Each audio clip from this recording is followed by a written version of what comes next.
زكاها أنت وليها ومولاها الحمد لله رب العالمين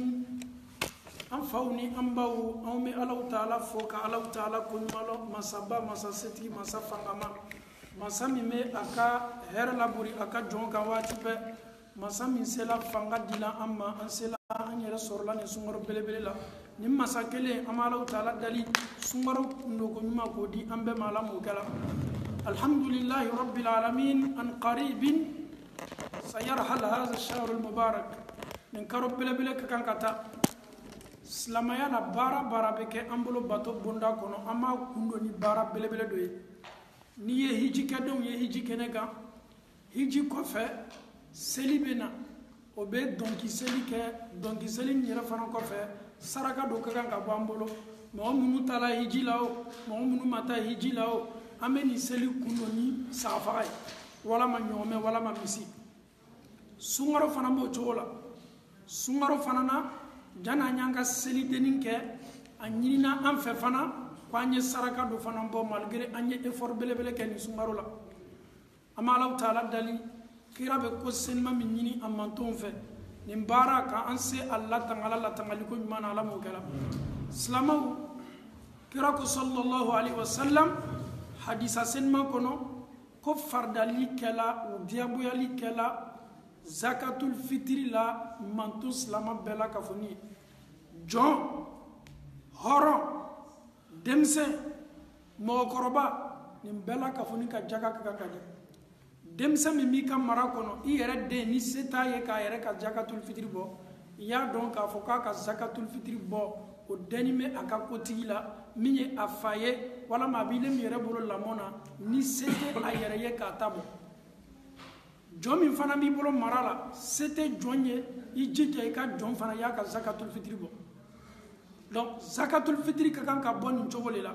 ka dam na demse ma foka ta se mo korba ma anya jita mo be an ka mara kono anya bela ka foni ka zakatul fitri bo musomi yera fana kono male est-ce que au konoma o fana ya zakatul fitri ka kan ka bawa demi me konona o ka zakatul fitri boli ma ka dia boyay usman abuna fana ka wati usman ko koni ni bana fiela dena ka ba sunna tabuluma ko dengerani mi be bamso kono al mar al hamil ko sunna tabunda kono ka fana ka zakatul fitri be se bola li bange bawo ya ka o ye kunyuma bake ka kenya sigiye denye demi me kono mais no fana ma ke diaboyate muso kono ma ka zakatul fitri bolila o ye sunna ye usman buna fana ye ni kitike o chogola alhamdulillah rabbil alamin zakatul fitri ere ka kan ka bo fesugu manela ala kara ye min kofo sallallahu alaihi wasallam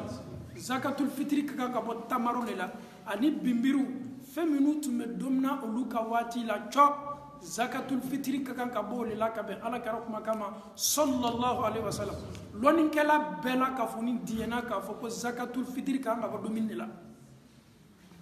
lonin kala be sabatila ko zakatul fitri kira ka min fa ka hadisa la akakan ka ke sumane la domini ka di domini ma ala kara ka wati la adila tamaro lela ani bimiru na nyonaw sika fo itula lonin kala o fe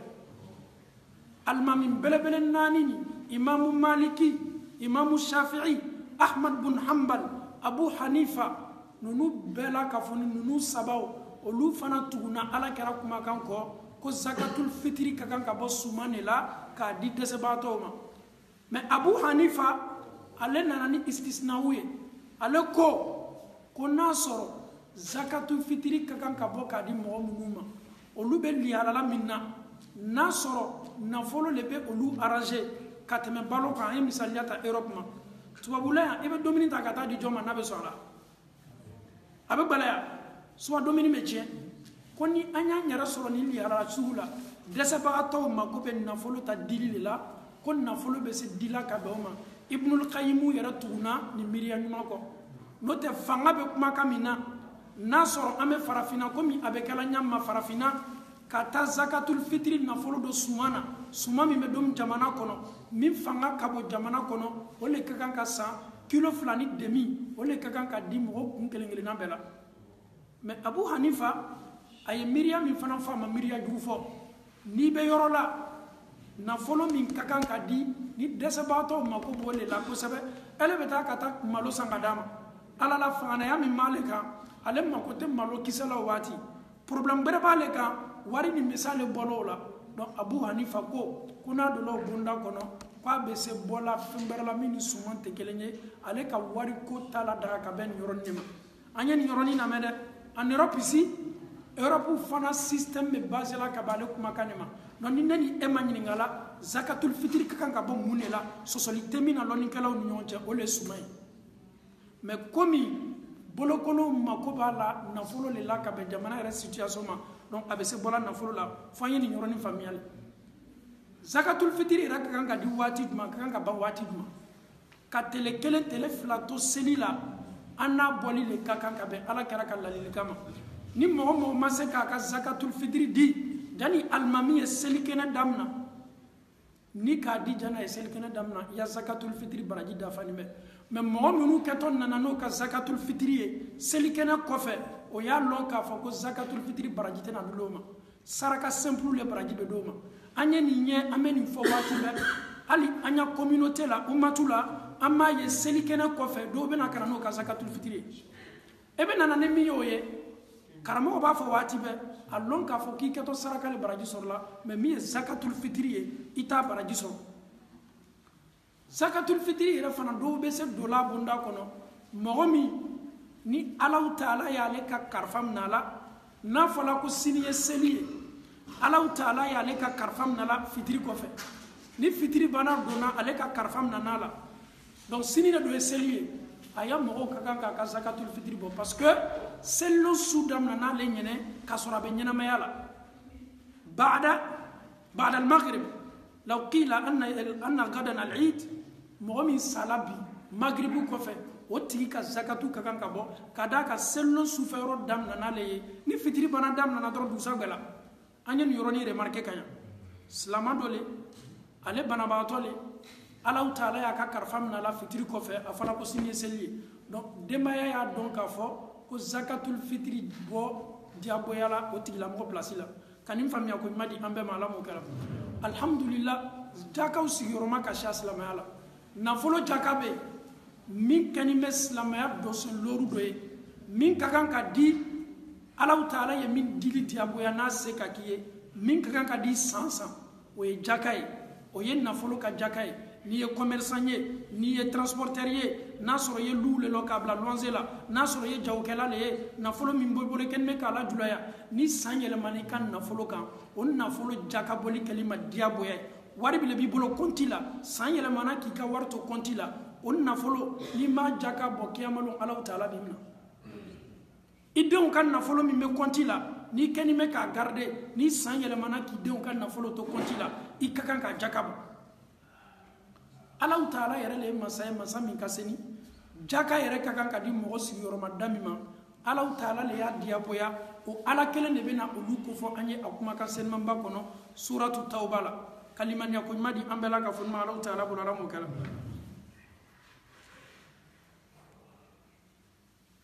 يا أخي أين تحت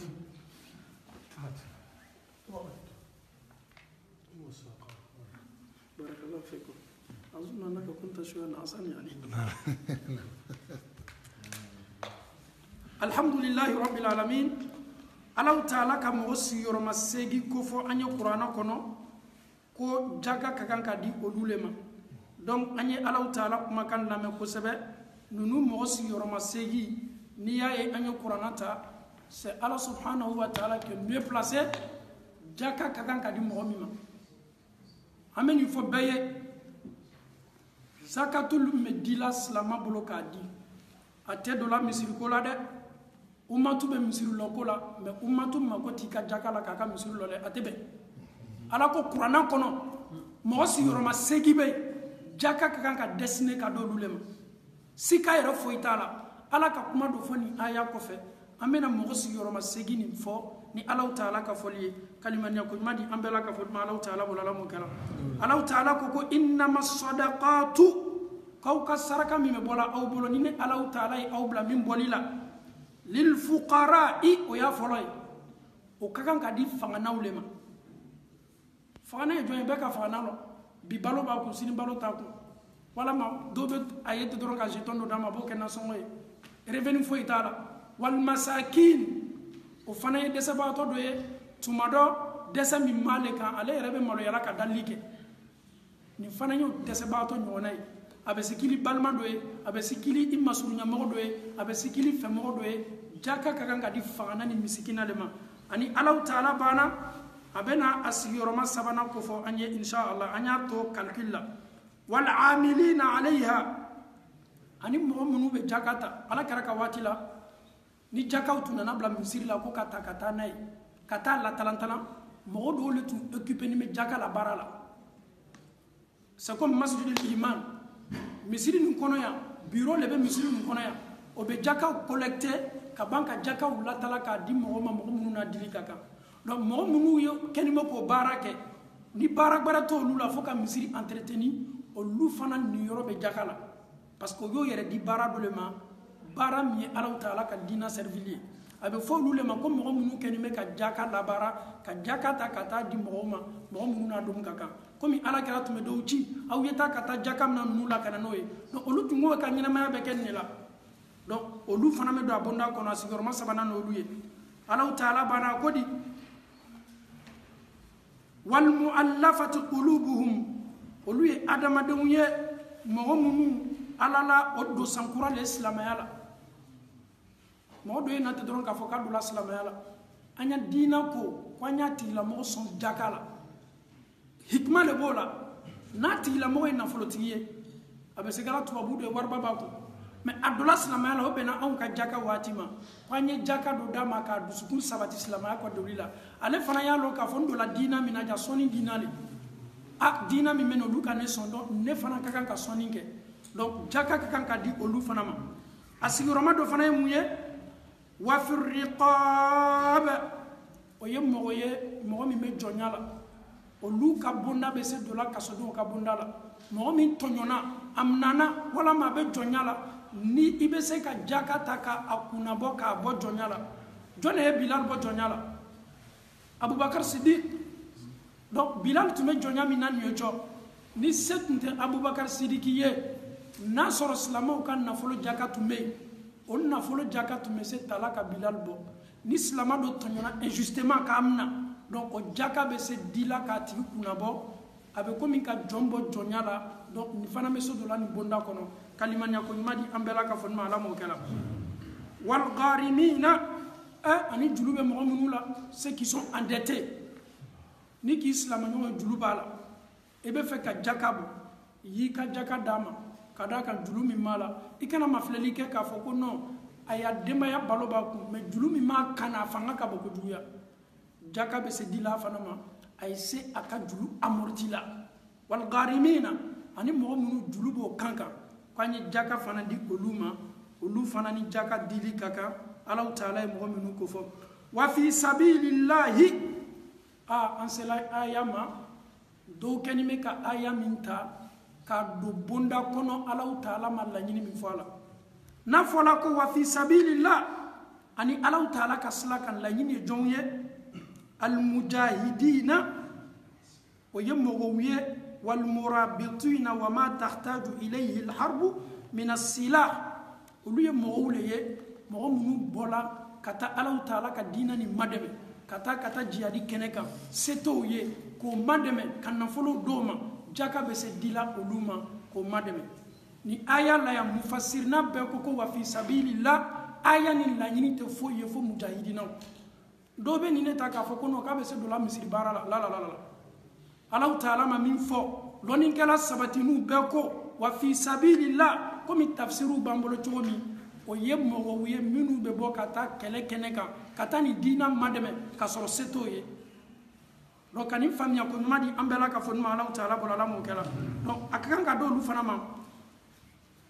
wabni sabil ani lɔnna min a ka nasɔngɔ ni a ka transport dɛsɛla la a caman na dɔw bɛna misiri la ko fi sabilillah olu bɛ voyage la ka ni transport dɛsɛla o la ele kana mafilɛli kɛ waritigi la a ka jamana na il y'o bɛɛ to yen i silamɛɲɔgɔn le ko ala la na transport dɛsɛla n na n ka kan ka taa fa min fɛ n b'a dɔn n bɛ se o yɔrɔ la ɲami Alahu Taala b'a ɲini an fɛ ko an ye jaka dɔ d'a ma a ye se a yɛrɛ madɛmɛna a ye se a seyɔrɔ o ye alaba ye Allahu Ta'ala bena kuma jumɛn fɔ nin kɔfɛ faridatan min Allah ko nin ye diyagoya ye ka bɔ Allahu Ta'ala yɔrɔ Ala ka mɔgɔ minnu désigné nin Ala yɛrɛ le ko nin ye farida le ye ka bɔ Allahu Ta'ala yɔrɔ silamɛw kuma b'ale te dɛ ko diyagoya le ye ten ka bɔ Allahu Ta'ala yɔrɔ wallahu Allahu Ta'ala alimun lɔni masalo hakimun kititigɛ ɲuman masali kalimaniya ko ɲuman di an bɛɛ la ka fɔ nin ma Allahu Ta'ala bolo Ala m'o kɛra donc Allahu Ta'ala ka mɔgɔ sigiyɔrɔma segi ko fɔ an ye jaka ka kan ka di mɔgɔ minnu ma donc an bɛ segin kɔ ka na an ka thème la zakatul fitri min ka kan ka di Ala kɛra yɛrɛ ye a ka kan ka di mɔgɔ minnu ma Ala kɛra y'o ko fɔ an ye shara Allahu zakatul fitri tuhuratan lis-sa'im ko sundola be zakatul fitri min di a b'a di le ka a yɛrɛ kun seniya mina lagwi wa rafat ka bɔ manamanaw ni tiɲɛniw ma a n'a ye jurumu baara minnu kɛ a bɛ di jɔnw ma a bɛ di dɛsɛbagatɔw le ma ko o lasawa ka nafolotigiya dɔ labori o ka o ye se selilo ɲagaɲaga kɛ la mais silamɛw ni anw ka dɛsɛbagatɔ bali zakatul fitri ma k'an m'o don la misiri la an nana ni ko ye diina la koɲa min ma sabati fɛn min yɛrɛ ko k'a bɔ nafolo la yɛrɛ sabati bɛɛ ma k'a kan fɛn min ka kan ka bɔ don min na suman de ka kan ka di o nafolo min bɛ di la o ko ka suman san ka di dɛsɛbagatɔw ma n'an ko nafolo turunen k'a kɛ k'a bila misiri bonda kɔnɔ an y'a lɔn k'a fɔ ko an nana ni baara le ye baara min sabatinin tɛ Ibnu Abbas a ko k'a tɛ bɛn ɲasi ma Al-Uthaymini a ko k'a tɛ bɛn ɲasi ma ninnu ye lɔnnikɛla sabatinu ye minnu ye zakatul fitri ko fɔ an ye fɛn min yɛrɛ ko k'a bɔ nafolo la yɛrɛ bɛɛ ma k'o ma fɔlɔ kuma tɛ yɛrɛ ko nafolo ta ka taa don misiri la ko k'a bɔ suman de la ka nin faamuya ko ɲuman di an bɛɛ la k'a fɔ n'o Ala m'o kɛla diina nin ye lɔnni diina le ye diina nin ye sabati diina le ye diina nin tɛ adamaden miiriya diina ye an bɛ Allahu Ta'ala dali ka nin faamuya ko ɲuman di an bɛɛ ma Ala m'o kɛla alhamdulillahi rabbil alamin an bɛ ko dɔw fana ye olu tɛ ko bɛntaw ye zakatul fitri bɛ di responsables ma ko y'u jija a ye se a seyɔrɔ o bɛ zakatul fitri retardé a ka kan ka Ala ta mɔgɔ minnu ma o t'a di fo ni seli banna n'a kɛla ten olu bɛ se ɲagaɲaga ni sawa kɛla la cogo di donc an y'an jija ka a lase a seyɔrɔ o kosɔn an b'a fɔ n'a surunyana ni tele kelen tele fila tola la bɛɛ y'i jija k'a ka zakatul fitri di mɔgɔ minnu ni a domu ka kan umatu alimamu ka staffu bɛ a lata yɔrɔ la ani yɔrɔ minnu ka kan ka d'a kan olu ka responsabilité belebele le ye ten an y'a fɔ depuis umatu misiriko daminɛna n ko a sen fana tɛ don la misiriko la san yirika la an m'o kuma fɔ la o tɛ sisan kuma ye o ye an ka laada le donc k'a yira an na k'a fɔ ko wari min bɛ di la yɛrɛkun seniya le k'i yɛrɛ lasawa ka bolokolonw fana lasawa kalimaniya ko ɲuman di an bɛɛ ma Ala m'o kɛla baara dɔw fana bɛ kɛ an bolo seli kɛnɛ la olu tɛ kɛwale ɲumanw ye musow ka kan ka nin lamɛn komi cɛw ka kan ka nin lamɛn n'i banna nana seli kɛnɛ yɔrɔ i natɔ fɔlɔ ko an y'an yɛrɛ seniya k'an ka don fani ɲuman don an kana fani min ka di ye y'o le don ka taa seli yɔrɔ cɛlakaw bɛ s'i ka parfum kɛli yɛrɛ kan an y'an jija fana n'an bɛ taa an ye Ala kɔrɔ tɔgɔ fɔ caya Allahu akbar an ye Allahu Ta'ala kofɔli la caya n'an banna seli kɛnɛ la an y'an sigi ka Allahu Ta'ala kofɔ ni alimami banna do la baro bɛɛ interdit la komi jumalo ni alimami banna monter la ka kutuba kan kuma bɛɛ haramiya la mais alimami bɛ kutuba la dɔw bɛ photo ta la ele ni Allahu Ta'ala cɛ ele banna su min do la k'i bi n'i ka sun datugu ni seli ye alimami bɛ kutuba la mɔgɔ bɛ photo ta la dɔw yɛrɛ mako tɛ kutuba la kalimaniya ko ɲuman di an bɛɛ ma Ala m'o kɛla turo ni bamaw bɛ ɲɔgɔn ta kɛlɛ donc ni alimami banna kutuba daminɛna hali ka déplacer ka na kuma fɔ alimami tolo kɔrɔ a bɛɛ haramiya la on doit même pas interrompre l'imam il doit commencer le sermon jumalon kutuba le bɛ daminɛ fɔlɔ ka sɔrɔ ka seli kɛ mais selidenni ni seliba seli le bɛ daminɛ fɔlɔ n'a banna kutuba bɛ kɛ jumalon ta bɛ kɛ ɲama au contraire le bɛ kɛ selilon alimami bɛ kutuba kɛ i b'i jija ka kutuba lamɛn ni alimami bɛ kutuba la ni e y'a fɔ i tɔɲɔgɔn ɲɛna k'a y'i jɛ ele yɛrɛ ka juma baraji tilancɛ bɛ na o mais a caman na an t'an concentré ka c'est vrai an sawani le selilo ye sawalon belebele mais an kana ni lon fana kɛ julumutalon ye parce que an bɔla sunkaro le la fo an y'an ka sunkaro kundo ko ɲuman kɛ ka ɲa ni alimami banna kutuba la waati min ni alimami banna salamu na waati min an b'an ka foliw kɛ o yɛrɛ ye sunna ye ka yɛlɛko ɲɔgɔn na ka sawa ɲɔgɔn na an b'an ka foliw kɛ baasi foyi t'o la a n'a fototɔ baasi foyi t'o la mais tant que ni alimami bɛ kutuba kan an ye nin bɛɛ la ka foni dabila an y'an jija n'an m'an kɔsegi ka bɔ selikɛyɔrɔ an ye sila min ta ka taa selikɛyɔrɔ an kɔsegitɔ an ye sila bɛrɛ ta o tun ye ala kɛra ka sunna ye n'a bɔra kinibolo fan fɛ a taatɔ a natɔ a bɛ bɔ bolomara fan fɛ a b'o kɛ le silantanw y'a lɔn k'a fɔ ko fanga bɛ anw silamɛw la an ka ca an jɛnsɛnni bɛ fan bɛɛ la ka fɔ nin fɛ